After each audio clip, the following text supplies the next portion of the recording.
Installing electric underfloor heating. Safety gear. Hearing protection, safety glasses, and a dust mask.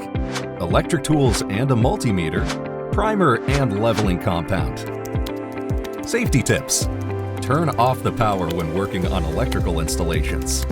Wear a dust mask when mixing leveling compound. Step 1. Preparation.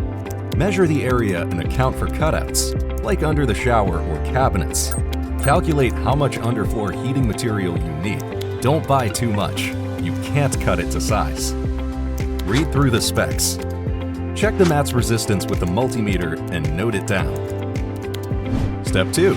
Power supply and thermostat. Make sure there's power available for the thermostat. Cut a groove from the mounting box to the floor for the electrical tube, with the power and sensor wires.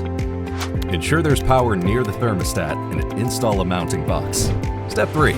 Placing the underfloor heating. Make sure the subfloor is smooth and dust-free. Then apply the primer. Roll out the mat, cutting it where needed, but be careful not to damage the wires.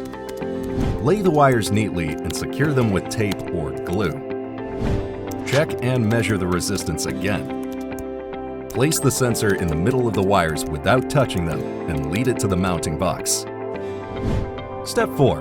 Mixing the leveling compound. Calculate and mix the leveling compound according to the instructions on the package. Make a little more than you think you'll need. Seal any gaps or cracks with silicone sealant. Use a mixer for a smooth consistency. Step 5. Leveling. Start in the furthest corner and pour the compound, spreading it evenly with a trowel. Ensure the thickness is just right so that the heating ends up just below the leveling layer. Let it dry, then check the resistance once again. After it dries, lay your flooring and connect the thermostat. After installation, mount the thermostat, turn the power back on, and test the heating. If you're using floor tiles, wait 28 days before turning the heat on. Things to keep in mind. Avoid walking over the wires and wear soft shoes. Consider future installations like shower walls. Rinse tools immediately with water. If using PVC flooring, make sure to sand the floor first.